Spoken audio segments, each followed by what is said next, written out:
Hey yo, what's up guys, Justinvels here, and today I'm back with another commentary video, and today we're going to be covering Avatar. Not the blue people, but the animated series. Today we're going to be talking about Avatar 7 Havens, the new series that's coming out really soon, and they just dropped the trailer recently. And I'm going to be giving my thoughts and opinions on this. So if you like more content like this, don't forget to like, comment, subscribe to the channel, and without further ado, release the intro!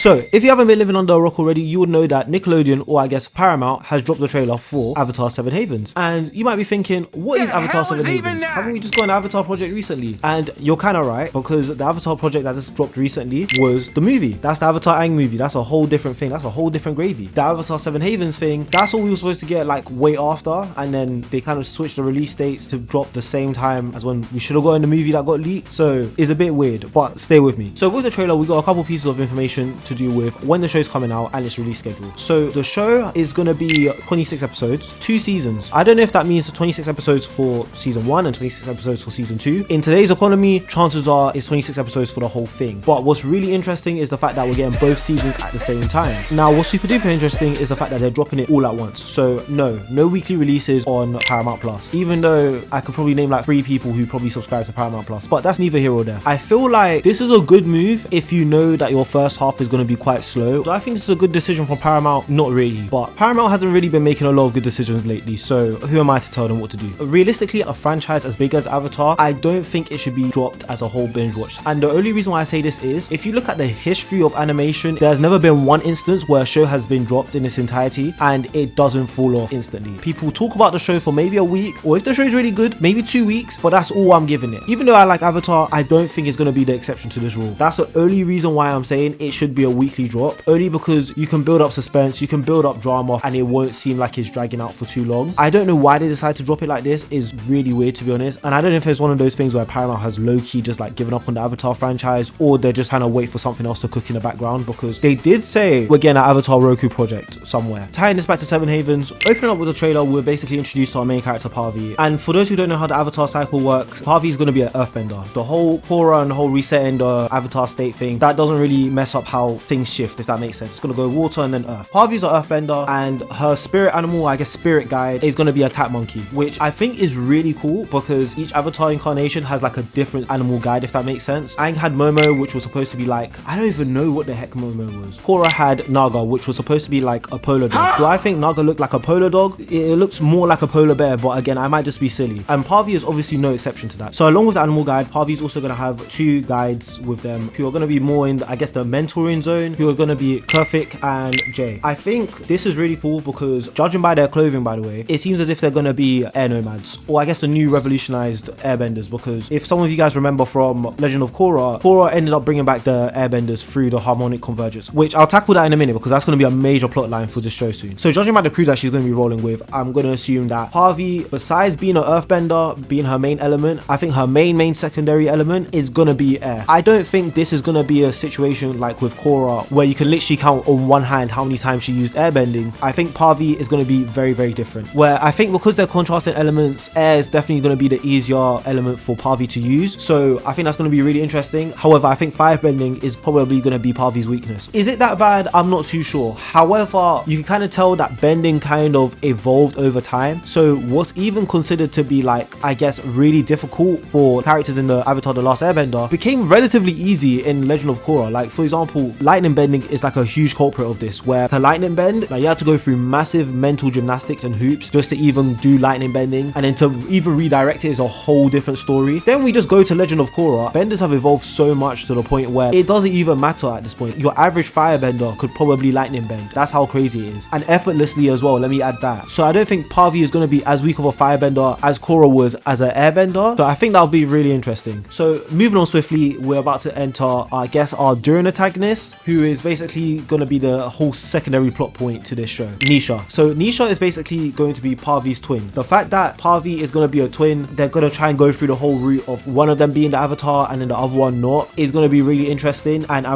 really can't wait to see how this is going to go down. And the story like kind of quickly glances over this by kind of focusing on why everybody kind of doesn't like the Avatar in this timeline. I think that's pretty cool. People think Nisha is going to be the evil Avatar. I am going to say this. I don't think Nisha is going to be the evil counterpart of this avatar. I think we've already had that done in Legend of Korra. We're not gonna rinse it out again. I think people will end up rioting if that happens, because let's be honest, nobody waited like 10 years just to repeat the same storyline, right? And I think a lot of people tend to forget this as well. We have had instances in the Avatar series where we have had false avatars, and I think that's the situation that's going on with Nisha and Parvy, where because they're long lost siblings, somewhere in the Earth Kingdom they thought Nisha was going to develop avatar skills, because every nation kind of has their own way of determining who is the avatar. For example, with the Air Nomads, they had you like pick certain symbols, and it's like, oh, this person picked it in their past life, so they must be the avatar. And then with everyone else, they kind of do their own thing, right? Going back to my point with the false avatars, I don't think she's going to be going around fooling people to saying that she's the avatar. However, I think it's going to be very similar to the Kyoshi story. There was a person called Yun who they did think was basically the avatar after Kuruk, when in fact it was actually Kyoshi. So with that whole situation, they were essentially training this person to become the avatar, or I guess to do avatar stuff, when in fact they just didn't have the capacity for that, and they just happened to be wrong. Now I think that's a similar situation that's going to be happening with Nisha, and I think that's going to be a plot point that they're going to address for a bit, but then obviously going to move past that. Now I'm going to be addressing the elephant in the room. Everybody hating the avatar in this timeline because of Korra. I don't really think it's Korra's fault like that. If you're a Korra fan, I'm going to be honest, I think it's time for you to just get your pitchfork and torches and probably start getting to work with the keyboard warriors. As of right now, the creators of Avatar have somehow made people hate Korra even more than they did back then, which is even crazy to even think about, right? So the story basically goes that everybody all hates the Avatar because of something that Korra did that essentially put the whole world into a serious imbalance because of the whole harmonic convergence. Yeah, it was essentially the whole situation where Korra opened up the spirit realm to allow humans and spirits to roam freely together. However, there's a whole situation where because spirits are influenced by human emotion, that's why the gates were shut, and obviously that ended up becoming a whole thing because Korra ended up being tricked by her uncle to open the gate, eventually freeing Vaatu, who is basically the evil avatar spirit. And what people are trying to say is with the whole harmonic convergence, the next avatar cycle was basically going to reincarnate with Vaatu basically inside of them. It's kind of like a package deal. It's like yin and yang essentially, like whichever one ends up winning the fight basically gets to reincarnate within the other one for another, I guess, 10,000 years. Korra kind of sped that up a little bit with the whole harmonic convergence, which it's not really her fault, you know, she got tricked by her uncle. And to be honest, I'm gonna throw a straight shot at Aang. It was kind of his fault because that guy, along with the other airbending avatars, literally neglected the spirit realm. But I think I'm going a bit off topic. Or am I? When we did end up getting a glimpse of Korra, we saw a much older Korra who did have white hair and had, I guess, a red aura background, smiling menacingly. And don't get me wrong, Korra has aura, but it's not red aura, I'll tell you that for free. If you look into Korra's eyes during these couple frames, you see that Korra's eyes is white and that the background is red. This makes me think she's in an avatar state, number one, and number two, the red aura clearly is a signifier for Vaatu. Or it could just be them just trying to say that Korra is evil now. Regardless, I'm backing the fact that Vaatu ended up coming back due to Korra resetting the avatar cycle, and in that sense, kind of having this inner spiritual conflict, which eventually ended up, I guess, Korra this offing herself. And that's the only reason why I say that, because we look at Avatar Kuruk, dealing with spirits, especially fighting spirits, whether it's an internal battle or external battle in the spirit world, it does end up cutting your lifespan a lot. But Korra might have ended herself just so that way the world doesn't have to deal with Vaatu coming back. In return, essentially the world ended up hating the Avatar, which there's always a weird period where that happens. Everyone hated Aang when he left for like 100 years, and everyone kind of hated Korra when she started getting into politics. That is always a phase, but for a good like what, 10 years, 12 years, everyone hating Avatar, there's clearly something going on that's deeper. And if we look towards the end of the trailer, along with seeing this variation of Republic City destroyed, you see like these 4 squares, right? I might just be doing mental gymnastics here, but these 4 squares end up coming up and they kind of like forms the general shape of what Vaatu looks like. I think this is going to be like some sort of extraction temple. They're going to find a way to basically bring Vaatu back. Whilst we got our tinfoil hats on, I am going to throw this one last theory out. They did end up releasing a trailer, or I guess a snippet of the Avatar fighting game coming out, right? And there's basically a